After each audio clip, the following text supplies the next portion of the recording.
कारणों के चलते।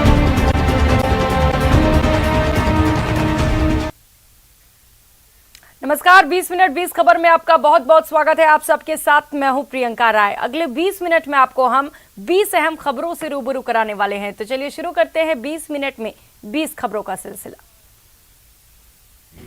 प्रधानमंत्री नरेंद्र मोदी और संयुक्त राष्ट्र महासचिव एंटोनियो गुटेरेस ने गुजरात के केवडिया में मिशन लाइफ का उद्घाटन किया। इस मौके पर विदेश मंत्री डॉक्टर एस जयशंकर और राज्य के मुख्यमंत्री भूपेंद्र पटेल भी मौजूद रहे। इस दौरान 120 देशों के राजदूत भी शामिल हुए। इस मौके पर प्रधानमंत्री मोदी ने कहा कि मिशन लाइफ इस धरती की सुरक्षा के लिए जन जन की शक्तियों को जोड़ता है, उनका बेहतर इस्तेमाल करना सिखाता है। मिशन लाइफ इस बात पर भरोसा करता है कि छोटे छोटे प्रयासों का भी व्यापक प्रभाव हो सकता है। उन्होंने कहा कि क्लाइमेट चेंज को सिर्फ पॉलिसी मेकिंग पर नहीं छोड़ा जा सकता। इस कार्यक्रम में कई देशों के राष्ट्रीय अध्यक्ष भी वर्चुअली जुड़े। जॉर्जिया के पीएम ने अपने वर्चुअल संदेश में कहा कि उनका देश इस वैश्विक पहल का स्वागत और पूरी तरह से समर्थन करता है। फ्रांस के राष्ट्रपति इमैनुअल मैक्रोन ने मिशन लाइफ के शुभारंभ पर अपने संदेश में कहा कि ऐसे समय में जब हमारी दुनिया भू राजनीतिक तनावों के अधीन है, हमें सहयोग चुनना होगा, क्योंकि कोई भी देश विशेष रूप से अकेले जलवायु परिवर्तन के लिए वैश्विक चुनौतियों का समाधान नहीं कर सकता। मध्य प्रदेश के मुरैना जिले के बामोर थाना इलाके के जैतपुरा गांव में 2 मंजिला इमारत में चल रहे पटाखा फैक्ट्री में ब्लास्ट होने के कारण 4 लोगों की मौत हो गई है। इनमें एक महिला, एक बच्चा और 2 पुरुष शामिल हैं। इस हादसे में कई लोग घायल हुए हैं। घटना की खबर मिलते ही पुलिस और प्रशासन की टीम मौके पर पहुंची और राहत बचाव का काम शुरू किया। जानकारी के मुताबिक बामोर थाना इलाके के जैतपुरा गाँव में 2 मंजिल मकान में अवैध तरीके से ये पटाखा फैक्ट्री संचालित हो रही थी। अचानक इसमें विस्फोट होने के कारण पूरा मकान चपेट में आ गया, जिसमें 4 लोगों की मौत हो गई। मलबे से निकाले गए 4 लोगों को गंभीर हालत में ग्वालियर रेफर किया गया है। गोदाम में विस्फोट होते ही अफरा तफरी मच गई। विस्फोट इतना भयानक था कि पूरी बिल्डिंग ध्वस्त हो गई। गोदाम रिहायशी इलाके में था। बीकानेर में शोलों की विनाश लीला देखने को मिली, जब अलग अलग 2 जगहों पर आग लग गई। पहली घटना लूणकरणसर के कालू रोड पर स्थित सब्जी मंडी में हुई। यहां लगी आग ने देखते ही देखते विकराल रूप धारण कर लिया। आग ने कई दुकानों को अपनी चपेट में ले लिया, जिससे कई दुकानों में रखी सब्जियां जलकर खाक हो गईं। इस घटना में कई रेहड़ियां भी जल गई हैं। आग लगने के कारणों का पता नहीं चल पाया है। वहीं स्थानीय लोगों ने टैंकर से पानी डालकर आग पर काबू पाया। वहीं महाजन थाना इलाके के रतनीसर गांव में भी आग लग गई। यहां पराली से भरी ट्रैक्टर ट्रॉली हाई टेंशन तार से टकरा गई। ग्रामीणों ने समय रहते मिट्टी और पानी डालकर आग पर काबू पाया। मजबूरी चाहे जो रही हो, लेकिन इस प्यारी मासूम को मरने के लिए छोड़ते वक्त उनके हाथ और हृदय क्यों नहीं कांप उठे? कितना बेदर्द रहा होगा वो जिसने इस मासूम को सड़क के किनारे झाड़ियों में फेंक दिया। मामला बाड़मेर जिले का है, जहां धोरीमन्ना थाना क्षेत्र के मेघवालों की बस्ती गांव में एक नवजात बच्ची सड़क के किनारे झाड़ियों में फेंकी मिली। लोगों ने बच्ची को देखा और पुलिस को खबर की, जिसके बाद पुलिस ने बच्ची को अस्पताल में भर्ती कराया। प्राथमिक उपचार के बाद नवजात को बाड़मेर रेफर कर दिया गया, जहां डॉक्टरों की टीम ने पूरी मुस्तैदी के साथ बच्ची के इलाज में जुट गई। डॉक्टरों का कहना है कि बच्ची स्वस्थ है और उसके सभी अंग अच्छे से काम कर रहे हैं। बच्चा 8:35 पर कॉल आया था कि फ्लावरिश बच्चा मिला है। हमने उसको एग्जामिन किया। बच्चा ठंड की वजह से और मिट्टी लगी हुई थी और ठंड की वजह से बच्चे का टेम्परेचर बहुत डाउन था। हमने उसको रिवार्म किया। प्राथमिक उपचार करने के बाद उसको अभी स्टेबल कंडीशन में बाड़मेर रेफर किया है। कश्मीर से सेब लेकर उड़ीसा जा रहा था ट्रक, बिहार में पलट गया। जैसे ही ट्रक पलटा तो सेब लूटने के लिए लोगों में होड़ मच गई। औरंगाबाद NH2 पर सेब की लूट मच गई। लोग अपने घर थोक के हिसाब से कश्मीरी सेब लूट कर ले गए। दरअसल यहाँ कश्मीर से आया सेब से भरा लदा ट्रक बीच सड़क पर ही पलट गया। फिर क्या था, जिसे जितना मौका मिला उतना सेब लूटकर भाग गए। सेब लूटने के लिए लोग ट्रक के चालक से मारपीट भी की। इसकी सूचना ट्रक चालक एजाज खान ने मदनपुर थाने को दी, जिसके बाद मौके पर पहुंचे पुलिस ने सड़क पर बिखरे पड़े सेब और उसकी पेटियों को हटवाया। फिर क्रेन के माध्यम से ट्रक को सीधे खड़ा करवाया, तब जाकर इस रास्ते में यातायात बहाल हो सका। वहीं ट्रक चालक ने बताया कि स्थानीय लोगों ने लगभग 50 पेटी सेब लूट लिए। जिससे उन्हें काफी नुकसान हो गया। ट्रक कश्मीर से उड़ीसा जा रहा था, तभी ट्रक औरंगाबाद में पलट गया और हाईवे पर जाम की स्थिति बन गई।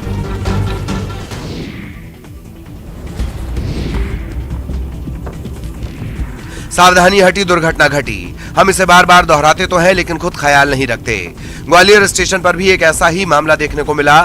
इसमें एक महिला की जान जाते जाते बची। गोंडवाना एक्सप्रेस निजामुद्दीन से ग्वालियर स्टेशन पहुंची थी। यहां ट्रेन से उतरते समय महिला यात्री धक्का लग जाने के कारण गिर पड़ी।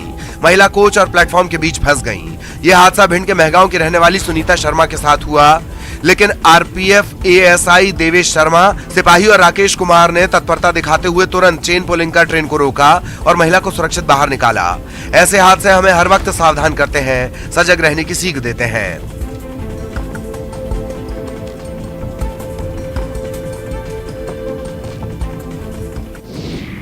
पश्चिम बंगाल और आंध्र प्रदेश पर साइक्लोन खतरा मंडरा रहा है, तो लगातार बारिश से बेंगलुरु में जनजीवन अस्त व्यस्त हो गया। शहर में लगातार बारिश के कारण शेषाद्रिपुरम इलाके में नम्मा मेट्रो स्टेशन की रिटेनिंग दीवार गिर गई। दीवार गिरने के कारण वहां खड़ी कई गाड़ियों को नुकसान पहुंचा है। इधर भारी बारिश से शिवाजी नगर और इंदिरा नगर के एक अपार्टमेंट के बेसमेंट में बारिश के बाद पानी भर गया। वहीं पूरे शहर में कई जगहों पर बाढ़ जैसे हालात बन गए। शहर के कई हिस्सों में जल भराव होने से हालात ऐसे हो गए हैं कि पार्किंग में खड़ी बाइकें भी पानी में बहती हुई दिखी। वहीं मौसम विभाग ने बारिश के कारण येलो अलर्ट जारी किया है। बेंगलुरु में अगले 5 दिनों तक मूसलाधार बारिश होने की संभावना जताई जा रही है।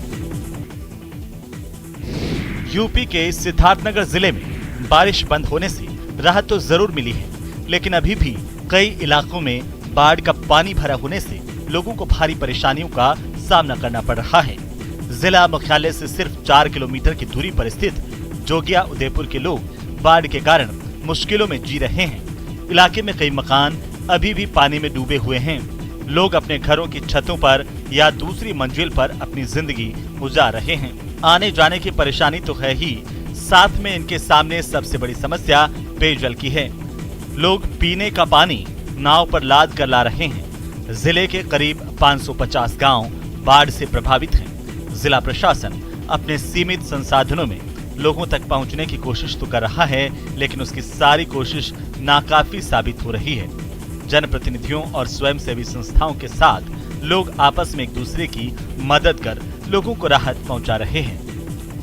एक हफ्ते से हमारे गांव में पानी है और लगभग गांव के हमारे सैकड़ों गांव जोगिया ब्लॉक के डूबे हुए हैं। और कल से थोड़ा पानी का घटाव शुरू हुआ है, क्योंकि कल शाम के वक्त बांध काटा गया, जिसकी वजह से थोड़ा पानी घट रहा है। सिद्धार्थनगर जिले के इस समय में जोगिया उदयपुर ब्लॉक में आप देख सकते हैं, हमारे आगे और पीछे दोनों तरफ सैलाब एकदम अपने चरम पर है। लोग पहले मंजिले पर रहने को मजबूर हैं।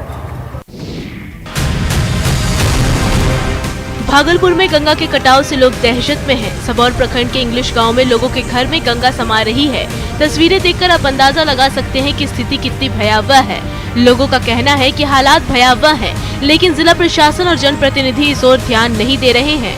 अचानक हो रहे कटाव के बाद से कई लोग अपने घरों को खाली करने में जुटे हैं। पीड़ित परिवार अधिकारियों और जनप्रतिनिधियों से मदद की गुहार लगा रहे हैं। इनका आरोप है कि लगातार हो रहे कटाव के बाद कोई भी इनका हाल जानने नहीं पहुंचा है। इससे पहले भी यहां हुए कटाव में दर्जनों घर गंगा में समा चुके हैं। कई बार कटाव रोधी कार्य शुरू कराए गए, लेकिन वो नाकाफी रहे। अब तो कटाव निरोधी काम भी बंद हो चुके हैं और गंगा की धारा गाँव की तरफ मुड़ गई है। लिहाजा कई घर अब फिर से गंगा में समा रहे हैं। नदी के पास वाले इलाके में तेजी से कटाव हो रहा है। वहीं कई लोग तो खुद अपने आशियानों को उजाड़ते नजर आ रहे हैं, ताकि वे कहीं और जाकर अपना घर बना सके।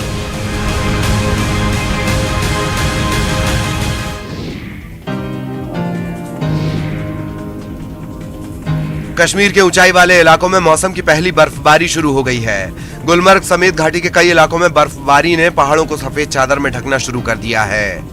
वहीं कश्मीर में मौजूद पर्यटक भी मौसम की इस खूबसूरती का मजा ले रहे हैं। मौसम विभाग के मुताबिक रुक रुक कर अभी बर्फबारी जारी रहेगी। वहीं 21 अक्टूबर के बाद से सुधार संभव है। गुलमर्ग समेत अन्य घाटियों में खूबसूरत बर्फबारी हो रही है, लिहाजा पर्यटकों की संख्या में इजाफा देखने को मिलेगा। पर्यटक बर्फबारी में खेलते व सेल्फी लेते हुए नजर आ रहे हैं। सैलानी ऊंचे पहाड़ों को बर्फ की सफेद चादर में लिपटा देखकर काफी खुश हैं।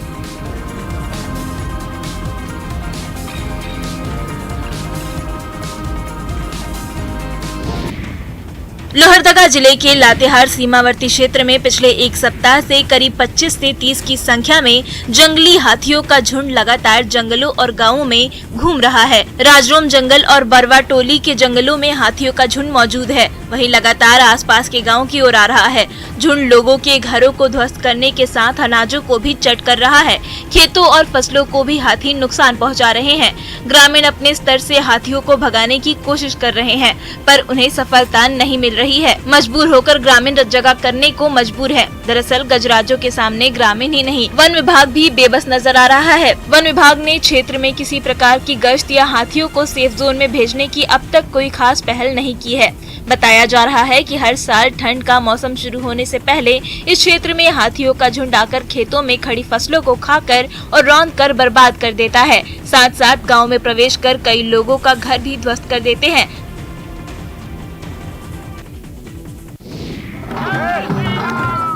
इंसानियत की अनोखी तस्वीर गया से सामने आई है, जहां एक बंदर की मौत पर स्थानीय लोगों ने हिंदू रीति रिवाज के अनुसार ठठरी बनाकर शमशान घाट के पास उसका अंतिम संस्कार किया। ये मार्मिक घटना शहर के टेकारी रोड स्थित हनुमान मंदिर के पास की है, जहां हर साल 19 अक्टूबर को भी यहां पर रह रहे बंदरों की मौत हो जाती है। वहीं कल भी एक बार फिर 2 बंदरों की मौत करंट लगने से हो गई, जबकि तीसरे बंदर का इलाज जारी है। वहीं दोनों बंदरों की मौत के बाद स्थानीय लोगों के द्वारा हिंदू रीति रिवाज के अनुसार ठठरी बांधकर अंतिम शव यात्रा निकाली गई और शमशान घाट से ले जाकर अंतिम संस्कार किया गया। स्थानीय लोगों के अनुसार बिजली विभाग की लापरवाही के कारण यहां पर बिजली का तार झूल रहा है। कई बार बिजली विभाग के कर्मचारियों को इसकी जानकारी दी गई, लेकिन किसी ने भी इसका निराकरण नहीं किया, जिसकी वजह से बंदरों की मौत हो गई और इस मंदिर के पास बंदर धमाचौकड़ी मचाते रहे और वे बेजुबान करंट का शिकार भी बन जाते हैं।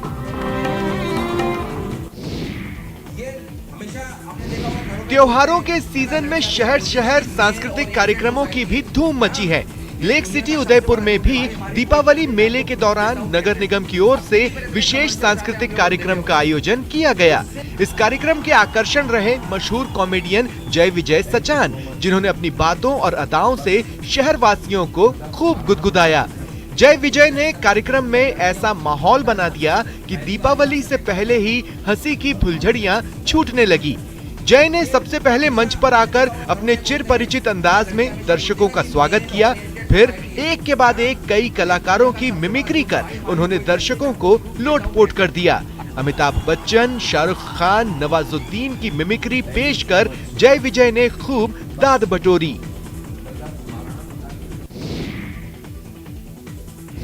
अंधकार पर प्रकाश की जीत का प्रतीक पर्व दीपावली 24 अक्टूबर को मनाई जाएगी। ऐसे में जैसे जैसे तारीख नजदीक आती जा रही है, बाजार गुलजार होने लगे हैं। इस पर्व का जिन्हें खास इंतजार होता है, वो है मिट्टी के बर्तन बनाने वाले कारीगर, क्योंकि इस त्योहार पर लोग बड़ी संख्या में मिट्टी के दिए खरीदते हैं। साथ ही मिट्टी से बने कलश के साथ साथ भगवान गणेश और मां लक्ष्मी की मूर्तियों की भी बड़ी मांग होती है। चित्तौड़गढ़ में भी मिट्टी के दिए बनाने वाले कारीगर पूरे जोर शोर से दिए बनाने में जुटे हैं। हालांकि मिट्टी के दिए बनाने के लिए उपयोग होने वाली मिट्टी भी धीरे धीरे महंगी होती जा रही है, लेकिन कोविड काल के 2 साल बाद इन शिल्पकारों को उम्मीद है कि इस बार व्यवसाय अच्छा होगा। मिट्टी के दियों के साथ साथ ही पूजा में काम आने वाली अलग अलग चीजें भी बनाई जा रही है। पूजा की थाली, अगरबत्ती स्टैंड जैसी कई और चीजें हैं जिनकी दीपावली में खासी मांग रहती है। कोरोना काल में तो बहुत बुरा हालत था, क्या करें, वो भी देखा है। फिर अभी 2 सालों से ठीक है, चलो अच्छा, माल की डिमांड भी बढ़ी है, ठीक है, क्या है उम्मीद बहुत अच्छी है, बहुत अच्छा साल निकलेगा ये।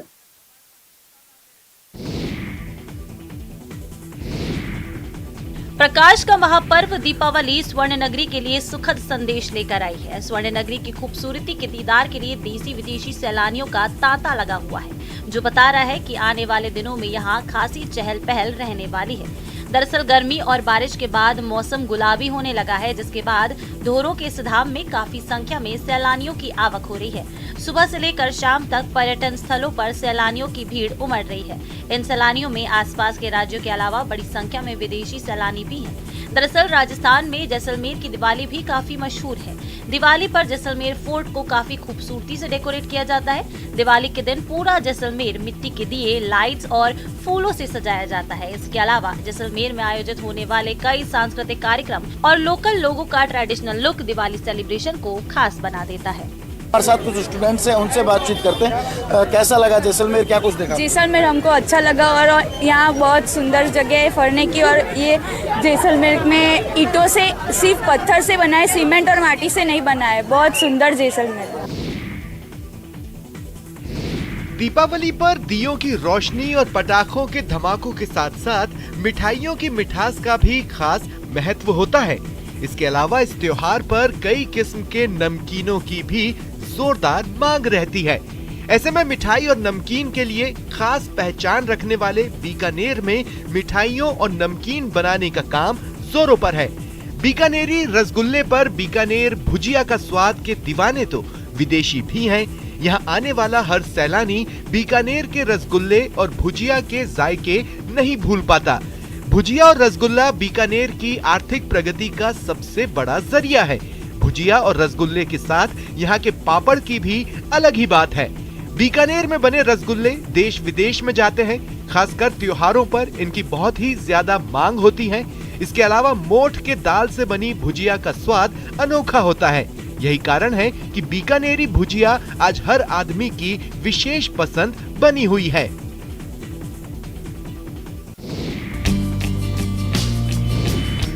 काले रसीले गुलाब जामुन और इन लजीज मिठाइयों को देखकर ग्राहक अब खुद को रोक नहीं पा रहे। दुकानों में ग्राहकों की भीड़ लग गई है। लोग मिठाई के मिठास का स्वाद लेने को बेताब नजर आ रहे हैं। कोरोना काल के बाद दीपावली पर मिठाइयों का क्रेज बाजारों में दिखाई देने लगा है। तरह तरह की मिठाइयाँ हलवाइयों द्वारा बनाई जा रही हैं। अनूठे तरीके से सजाया जा रहा है। स्वाद का भी विशेष तौर पर ध्यान रखा जा रहा है, जिससे ग्राहक का भरोसा बना रहे। वहीं जयपुर के जायकों में सबसे ज्यादा कोई चीज मशहूर है तो वो है यहाँ बनने वाली तरह तरह की मिठाइयाँ। बात पारंपरिक मिठाई की जाए तो कुछ ही मिठाइयों का नाम जुबान पर आता है। मुंथाल, काजू कतली, मक्खन। 5 दिवसीय इस दिवाली के त्योहार में मिठाइयों का विशेष महत्व है। ऐसे में हर दुकानों पर आमजन की भीड़ जुटने लगी है। दीपावली की रोशनी से जीवन में उमंग भरे, इस निश्चय के साथ गुजरात के वडोदरा के प्रिंस अशोक राज गायकवाड़ स्कूल और देवयानी राज गायकवाड़ स्कूल में इको फ्रेंडली दिवाली उत्सव का आयोजन किया गया, जिसमें स्कूल के श्री जगन्नाथ जी मंदिर के प्रांगण में विद्यार्थियों और उनके अभिभावकों ने पारंपरिक रूप से दिवाली मनाई। 2 दिनों के इस खास तरह के आयोजन में स्कूल के 1800 छात्रों और 4000 अभिभावकों ने 5000 मिट्टी दीवा रंगकम बनाए। साथ ही दीपावली की बधाई लिखकर दिवाली कार्ड भी बनाए गए। छात्र ये बधाई पोस्ट कार्ड देकर माता पिता और बड़ों को दीपावली की शुभकामनाएं भेजेंगे। इसके अलावा कंप्यूटर में विशेष सॉफ्टवेयर के माध्यम से पटाखे फोड़कर इको फ्रेंडली दिवाली मनाई गई। पढ़ाई के साथ ये सब जरूरी है एक्टिविटीज। कभी डिप्रेशन वगैरह आता है, कभी प्रॉब्लम्स आते हैं लाइफ में, तो ये सेलिब्रेशन याद करके वो लोग आगे की लाइफ जी सकते हैं। और हमको एक्सपीरियंस इसके लिए वी आर डूइंग। बहुत मेहनत टीचर्स वगैरह सबकी लगती है, लेकिन हाँ सक्सेसफुल एंड में रहता है। लघु भारत कहे जाने वाले वाराणसी में इन दिनों 11 प्रदेशों के जीआई उत्पादों की प्रदर्शनी लगी हुई है। ये प्रदर्शनी केंद्र और यूपी सरकार ने हस्तशिल्प को बढ़ावा देने के लिए आयोजित की है। इस प्रदर्शनी में गोरखपुर का टेराकोटा, हिमाचल का गर्म कपड़ा, बिहार का खुरमा, कश्मीर का पश्मीना शॉल के स्टॉल लगाए गए हैं। लेकिन सबसे ज्यादा भीड़ राम दरबार के स्टॉल पर हो रही है, जिसे काशी के प्रसिद्ध लकड़ी के खिलौनों के रूप में उकेरा गया है। रामायण की चौपाइयों पर आधारित लकड़ी से बनी हुई राम दरबार की झांकी में राम के जीवन को समाहित किया गया है, जहां पर भगवान हनुमान, सीता और चारों भाई इस दरबार में मौजूद हैं। आपको बता दें कि बनारस के इस लघु व्यापार को भी जीआई टैग मिला हुआ है। ये लकड़ी के कारीगर खिलौनों के अलावा लकड़ी पर ऐतिहासिक और सांस्कृतिक विरासत को भी उकेर रहे हैं। प्रदर्शनी में शामिल ये राम दरबार 1000 रुपए से लेकर 40,000 रुपए तक बिक रहा है। सबसे अच्छा तो भैया हमें राम दरबार लगा प्रदर्शनी में, और इसलिए अच्छा लगा क्योंकि हर कोई चाहता है कि राम राज जाए, लोग अच्छे हो, पति अच्छा हो, आदर्शवादी हो और अपने माँ का अच्छा बच्चा हो। बेशक इनके पैरों में जान नहीं है, इसीलिए इन्होंने व्हील चेयर का सहारा लिया है, लेकिन इनके हौसलों में कितना दम है ये आप खुद देखिए। तस्वीरें जम्मू कश्मीर के श्रीनगर से आई हैं, जहां महिलाओं की व्हीलचेयर बास्केटबॉल टीम तैयारियों में जुटी है। ये team international committee of red cross की ओर से आयोजित टूर्नामेंट में हिस्सा लेगी। इस टूर्नामेंट में महिला और पुरुष दोनों वर्गों के मुकाबले खेले जाएंगे। महिला वर्ग में भारत के अलावा नेपाल और कंबोडिया की टीमें हिस्सा ले रही हैं, जबकि पुरुष वर्ग में भारत सहित 7 टीमें होंगी। इसी टूर्नामेंट की तैयारियों को लेकर महिलाओं के लिए श्रीनगर में स्पेशल ट्रेनिंग कैंप लगाया गया है। वहीं पुरुष टीम के लिए कोयम्बटूर में स्पेशल कैंप लगाया गया है। श्रीनगर में चल रहे कैंप में खिलाड़ी पूरे उत्साह से तैयारियों में जुटी हैं। उनका कहना है कि ये ट्रेनिंग कैंप आने वाले टूर्नामेंट के लिए बहुत ही उपयोगी साबित होगा।